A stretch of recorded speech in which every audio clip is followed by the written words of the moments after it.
I came across a tweet that Nelson Chamisa tweeted. He was saying Zimbabwe needs political change, not a currency change. A currency is a bundle of trust and confidence.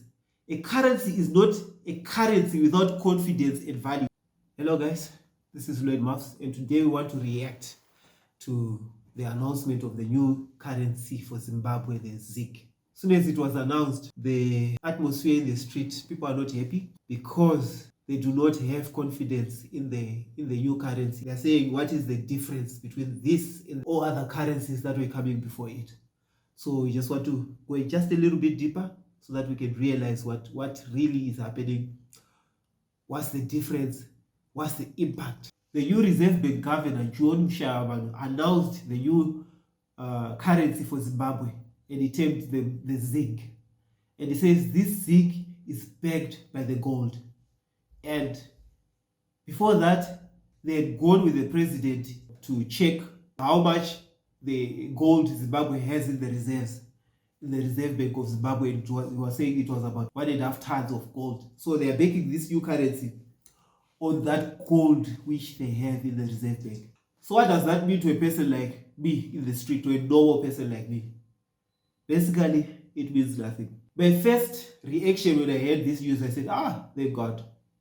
Thank God that they are finally changing and finally getting a new currency. Maybe there are things back in order. So I was really, really happy about it. But after some time, I then realized that no. This really means nothing because it is not based on anything. It does not have a legal framework. So it's basically the same as bond. Only they're saying it is backed by gold. Who knows? How do we know? I came across Marshall Shonai. You should follow him on Facebook and on X and on YouTube and all these social media. I came across a tweet that Nelson Chamisa tweeted. He was saying Zimbabwe needs political change, not a currency change. A currency is a bundle of trust and confidence. A currency is not a currency without confidence and value. Basically what he was saying, if the people don't have confidence in the currency, they are not going to value it. And if the people are not going to value it, it is not a currency. Basically, if the government forces people that this is 1:1 with the US dollar, and people, they don't believe that it's 1:1 with the US dollar, the market will determine the actual value of it. Either people will refuse to use it, or people would put the value that they think the money is worth, basically. So you can't force people to value whatever value you put on a currency. Basically, it doesn't work like that. It's the market that determines how much or what value to give to that currency. So when I came across that tweet, I was really shattered. And I realized that is basically the sentiments with everyone there in the street. So I realized that I also then don't have confidence in this thing. Why? Because we can't hold our government accountable to whatever would have been done. No one will be held accountable to anything in the government. So if you can't hold anyone accountable for your money, because we are the ones who pay tax, if they misuse the taxpayers' money and the taxpayers cannot hold them accountable, basically they won't have confidence in the whole system. So basically this thing is a scam. As far as I'm concerned, it's not going to work.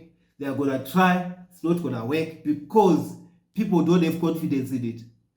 And to name but a few, they are launching this monetary policy statement, breakfast review meeting that John Mushayavanhu is who's the key speaker on this thing.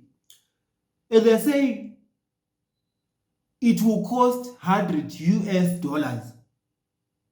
It's on the 9th of April 2024. It will cost $100. Why did they say it will cost 1,000 ZiG if they have confidence in their ZiG notes?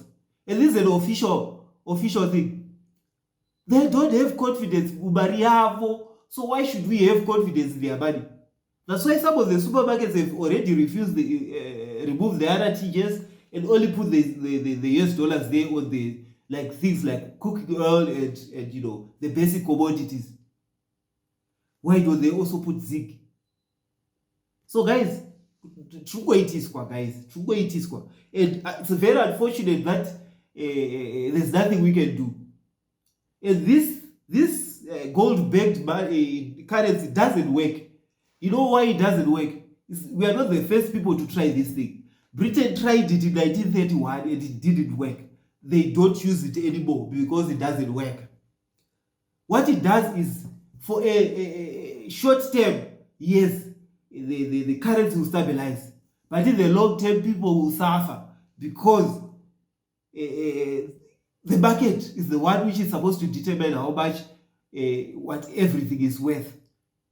If they don't align, there's gonna be shortages and hell is going to break loose. And the other thing, these zinc notes, is South Africa going to also accept these zinc notes? Not only South Africa, are the all the other countries that we trade with, are they also going to accept that zinc notes, or they will also say trade in US dollars? So why do we do this? Guys, gadzirisai zvinhu zvenyu. If hurumende yakagadziriswa zvinhu zvinogadzirisika. Look at Zambia. Zambia didn't change its kwacha. No. Vakangogadzirisa hurumende yavo. Zambia didn't change its kwacha. No. Vakangogadzirisa hurumende yavo and everything is working. Actually now, the Zambian kwacha is much more valuable than the South African rand. Not because they forced people to use U-note, or they forced the currency to have value or anything. No. They started farming, they invested in the land, they invested in infrastructure, and everything started flowing, started growing, they started exporting. All these white farmers that were farming in Zimbabwe went to Zambia, they are farming there, and they are exporting.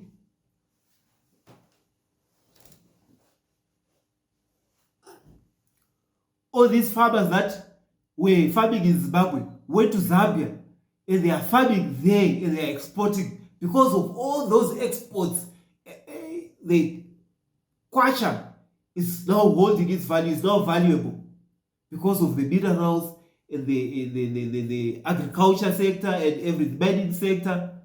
They have the infrastructure, they have jobs, and everything is just working nicely. So guys, let's follow what Zambia did. Zambia changed their systems. Zambia changed their government and everything like that. And everything changed. So guys, these are my reaction to these zinc notes. I don't trust it. And it's very unfortunate that whatever I think doesn't carry any weight anyway. So I don't know. What do you think? Do you trust this zinc? Do you have confidence in these zinc notes because they say it's backed by the gold reserves? Comment down below.